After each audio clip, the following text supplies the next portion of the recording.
O Senhor esteja convosco. Ele está no meio de nós. Proclamação do Evangelho de Jesus Cristo, segundo João. Glória a vós, Senhor. Naquele tempo, os judeus começaram a murmurar a respeito de Jesus, porque havia dito: eu sou o pão que desceu do céu. Eles comentavam: não é esse Jesus, o filho de José? Não conhecemos seu pai e sua mãe? Como então pode dizer que desceu do céu? Jesus respondeu: não murmureis entre vós. Ninguém pode vir a mim se o Pai que me enviou não o atrai. E eu o ressuscitarei no último dia. Está escrito nos profetas: todos serão discípulos de Deus. Ora, todo aquele que escutou o Pai e por ele foi instruído, vem a mim. Não que alguém já tenha visto o Pai, só aquele que vem de junto de Deus viu o Pai. Em verdade vos digo, quem crê possui a vida eterna. Eu sou o pão da vida. Os vossos pais comeram o maná no deserto e, no entanto, morreram. Eis aqui o pão que desce do céu. Quem dele comer nunca morrerá. Eu sou o pão vivo descido do céu. Quem comer deste pão viverá eternamente. E o pão que eu darei é a minha carne, dada para a vida do mundo. Palavra da salvação. Glória a vós, Senhor.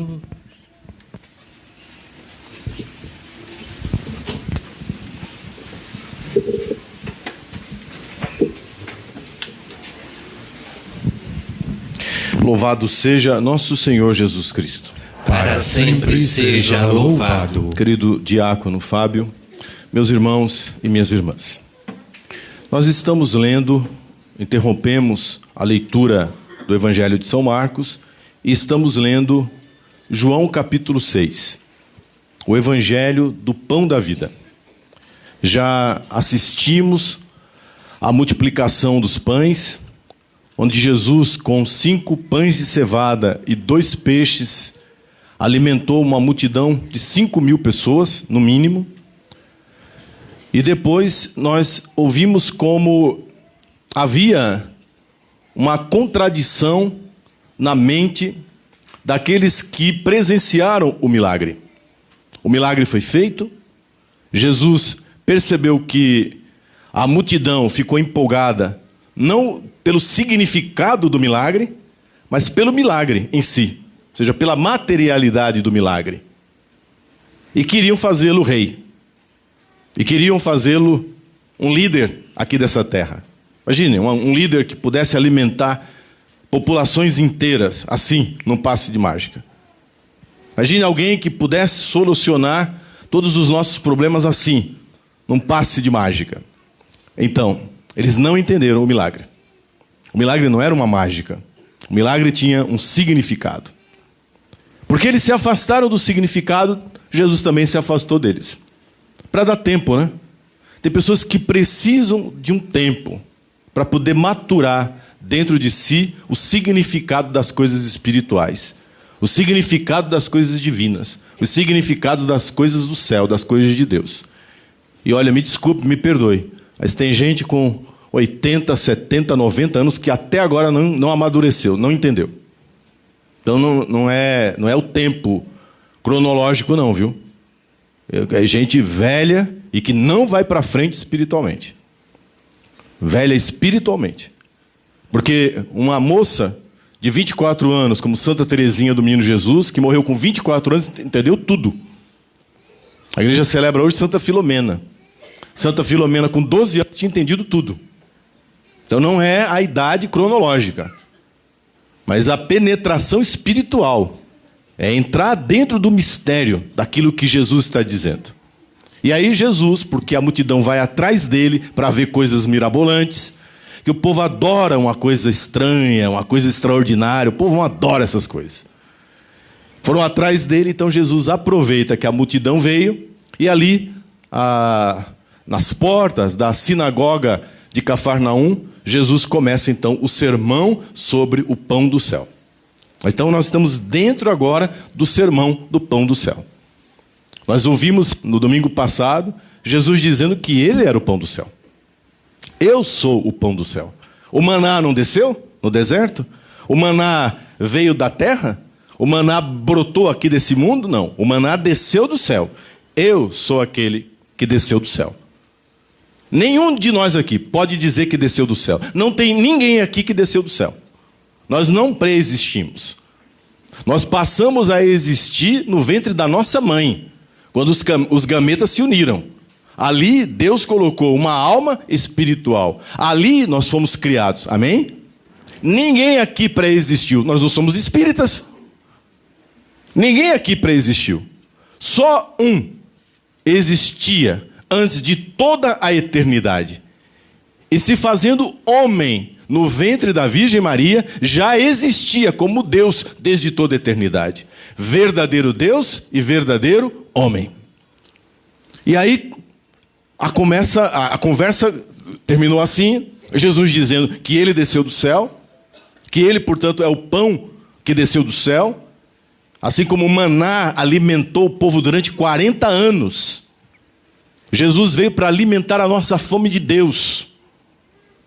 Começa uma conversa assim. O evangelho começa desse jeito. Mas a mãe dele não é Maria? O pai dele não é José?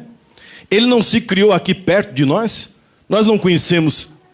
E aí Jesus diz, olha, ou vocês param, ou vocês acabam com essa visão mesquinha, pequena, não espiritual, não sobrenatural, ou vocês não vão entender nada do que eu estou ensinando.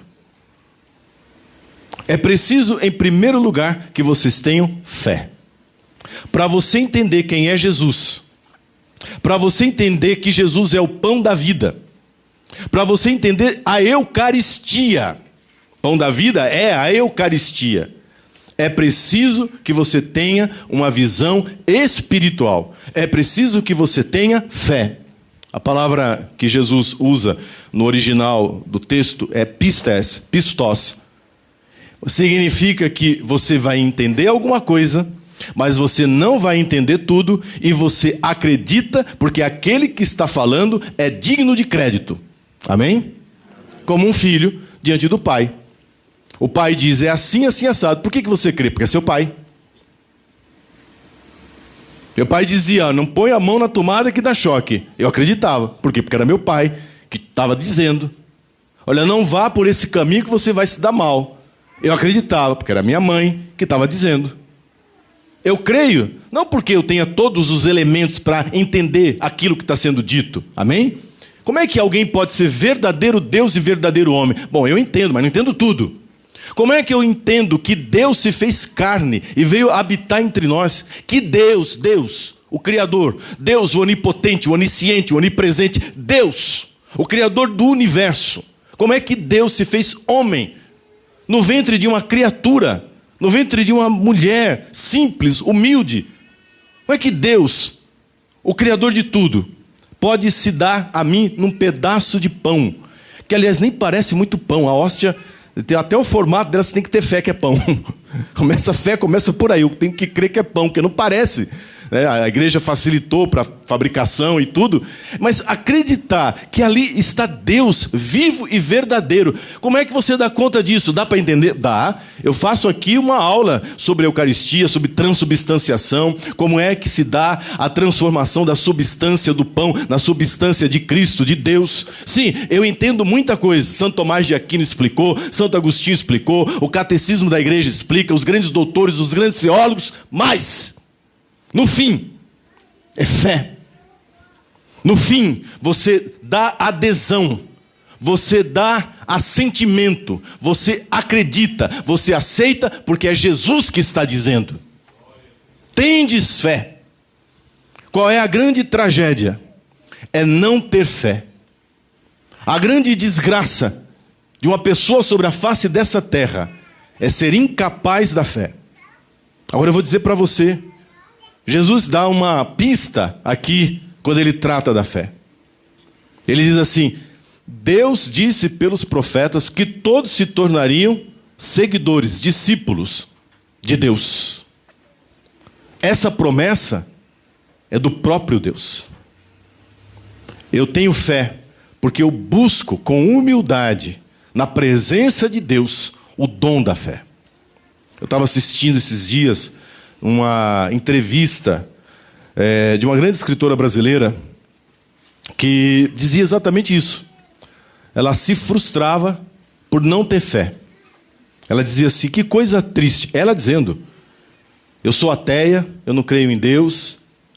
Que coisa triste uma pessoa como eu no mundo. E ela contava o seguinte, que Raquel de Queiroz, o filho morreu, ainda jovenzinho, bebê, e ela dizia que ela gritava desesperada com o desespero dela mesma.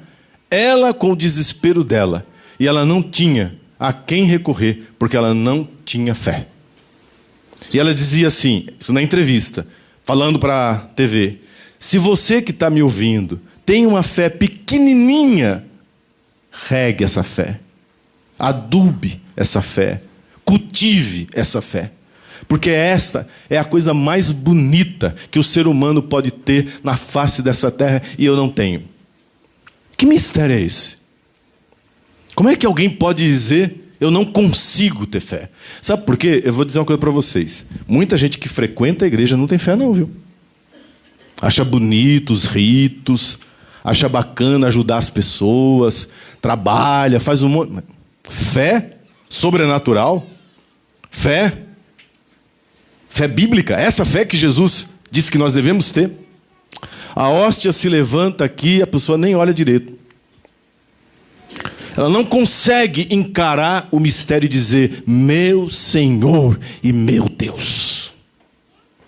Que triste. Agora eu vou te dizer o segredo disso. É preciso que eu peça fé. Senhor, eu creio, mas aumentai a minha fé. E somente uma pessoa muito humilde, somente se você tiver profunda humildade de coração e confessar diante do Senhor, Senhor, eu tenho dificuldade de crer. Senhor, eu tenho limitações para crer. Senhor, é tanta tarefa, é tanta correria, é tanto boleto para pagar, que às vezes eu esqueço de pedir, eu esqueço de buscar a fé. Isso que eu estou dizendo, meu irmão e minha irmã, é muito mais comum do que você possa imaginar.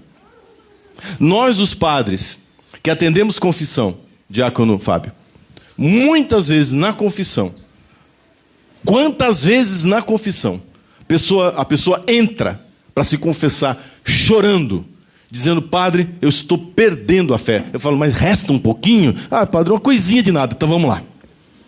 Vamos se pegar nisso aí. O que sobrou aí? O que restou aí? Peça a Deus, com humildade. O problema da fé é o orgulho, é a soberba, é a prepotência. Eu não entendo, então não é verdade. O que não cabe na minha mente, não pode ser. O que não entra aqui nas minhas contas, na minha razoabilidade, na minha inteligibilidade, então não.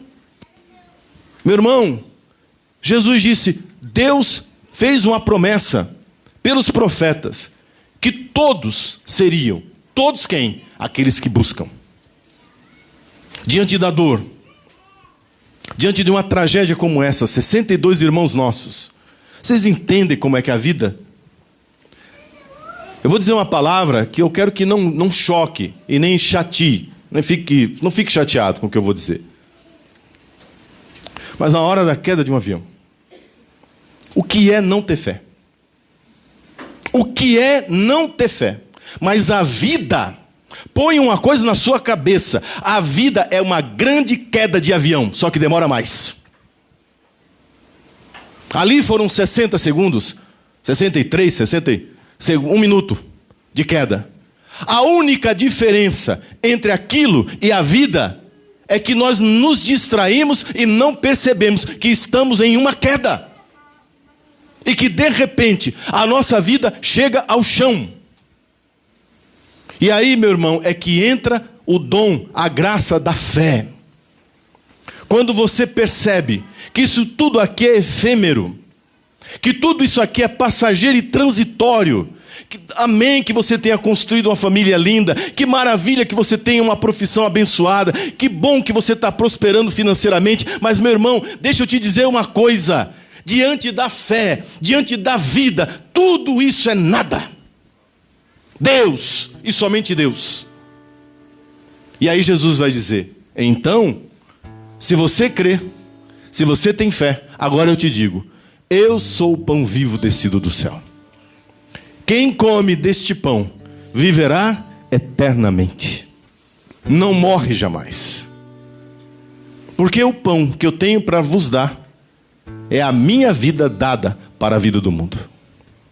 Isso é tremendo. Significa que se eu quero me alimentar aqui, para a hora do baque, para a hora da morte, é por Jesus, é pela fé em Jesus, é pela fé na Eucaristia que eu vou me sustentar. Um dia Elias estava sendo perseguido por uma rainha terrível chamada Jezabel.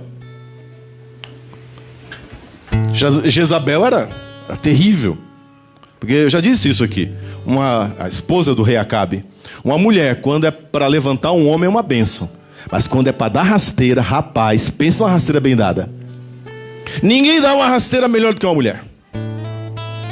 Ninguém nesse mundo. Então uma mulher ou põe um homem para cima, ou ela termina de afundá-lo. Jezabel é o tipo da mulher que afunda o homem.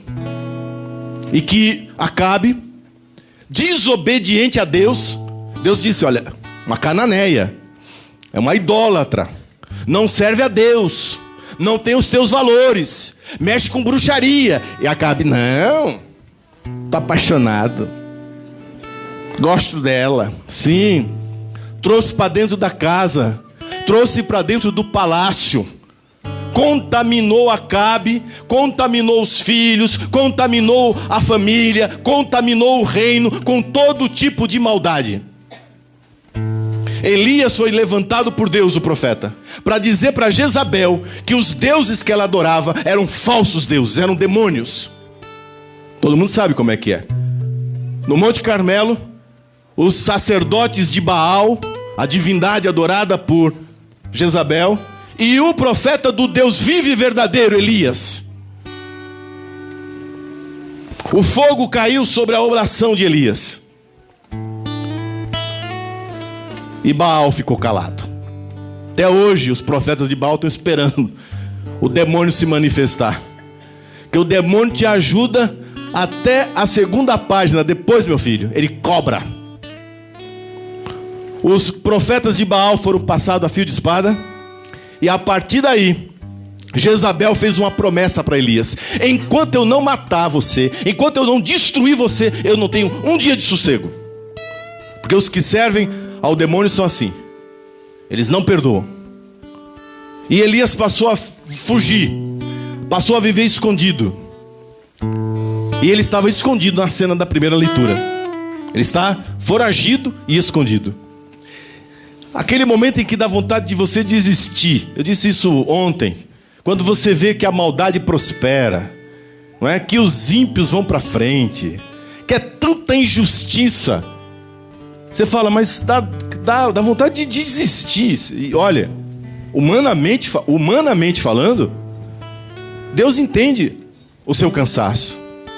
Deus entende as nossas depressões, as nossas fossas, sabe? Aquela hora que você fala assim, meu Deus do céu, eu rezo e só aparece assombração. Eu olho para esse país, eu olho, que coisa, que situação é essa? Quanta maldade sobre a face da terra. Parece que o ímpio prospera, e nós que buscamos a Deus, que buscamos servir a Deus com as nossas limitações, sim, com os nossos pecados, não estou dizendo que somos santos, mas nós que buscamos o bem, caramba, é só murro em ponta de faca. Elias está falando isso para Deus. Ele reclamou aquela tarde inteira, passou a noite reclamando, depois ele dormiu um sono profundo. E o anjo do Senhor veio acampar do lado daquele que o serve, diz o salmo da missa de hoje, amém? O anjo do Senhor vem até Elias. Acorda, Elias. E Elias vê uma fogueira, os pães, símbolo da Eucaristia, o pão, símbolo da Eucaristia, um jarro de água. Jesus disse: eu sou a água viva. E o anjo do Senhor diz: Elias, come, levanta, come, porque você ainda tem um longo caminho pela frente. É isso que Deus fala para você em cada missa, meu irmão. Você chega aqui cansado, oprimido, atacado de todos os lados, e Deus diz para você: levanta, levanta a cabeça, levanta o coração, levanta o ânimo, come, recebe a Eucaristia, o corpo de Cristo, o corpo do teu Deus, a força para a tua jornada, porque você ainda tem um longo caminho pela frente. Essa semana, um longo caminho pela frente, até que vai chegar o dia da última comunhão, da última Eucaristia. Minha mãezinha comungou pela última vez há 9 dias atrás, na missa. E depois, mais uma vez, no hospital, o viático.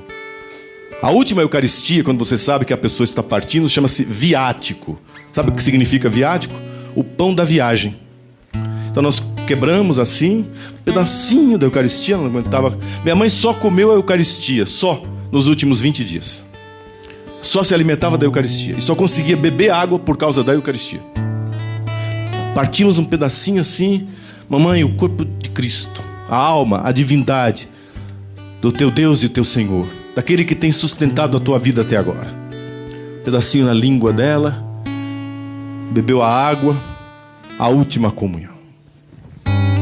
Ali ela apagou, passou a ficar mais sonolenta. Era o pão da última viagem. Levanta, ainda tens um longo caminho pela frente.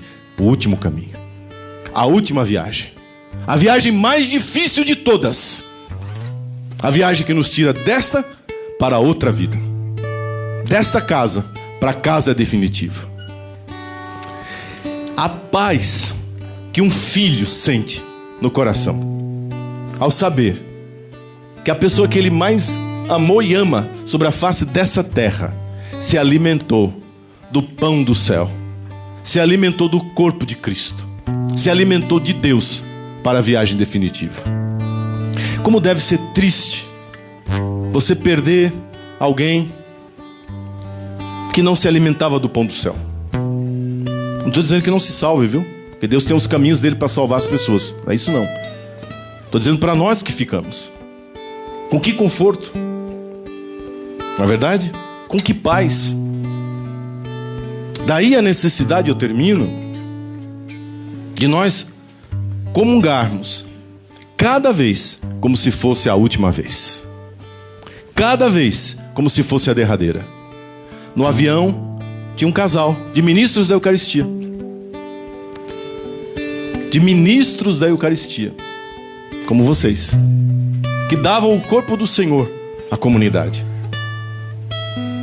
A última Eucaristia, a última vez que deram, a última vez que receberam. Que bênção! Estou pronto, Senhor. Termino. Santa Teresa d'Ávila dizia: se você comungar hoje nessa missa, preparado para essa comunhão, como diz a carta aos Efésios, sem contristar, sem entristecer o Espírito Santo. Viu Paulo dizendo? Nós estamos lendo a carta aos Efésios já há alguns domingos. Paulo diz assim: não contristeis, não entristeceis o Espírito Santo. Você quer entristecer o Espírito Santo? Entre na fila de comunhão sem estar preparado para comungar. Você está comungando a sua própria condenação e não a sua salvação. Faça a sua comunhão aí de joelho. Ajoelhe e faça a sua comunhão espiritual.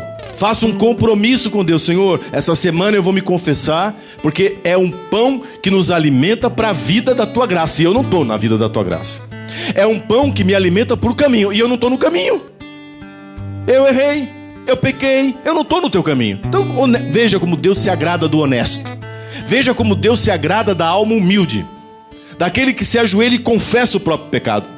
Mas diga para o Senhor: não quero entristecer o Espírito Santo. Se você entra, Santa Teresa dizia, na fila da comunhão, se você sair, você vai para o céu se você morrer.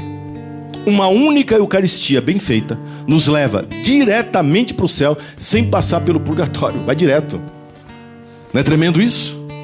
Graça de Deus, bondade de Deus na nossa vida. Então eu só posso louvar, bendizer e agradecer a Deus. Amanhã é dia dos pais. Que alegria poder viver e conviver com um pai que vive da Eucaristia, que faz de Jesus eucarístico, de Jesus na Santa Missa, o centro da sua vida. Dia também de rezar para que mais homens, mais pais de família assumam esse compromisso. Obrigado, Jesus. Abençoa, Jesus, os nossos pais, especialmente aqueles que já partiram. Dai-lhes, Senhor, pelo pão do céu, a graça de hoje estarem sentados no banquete definitivo que o Senhor tem preparado para aqueles que te serviram e te amaram. Assim seja. Louvado seja nosso Senhor Jesus Cristo. Para sempre seja louvado.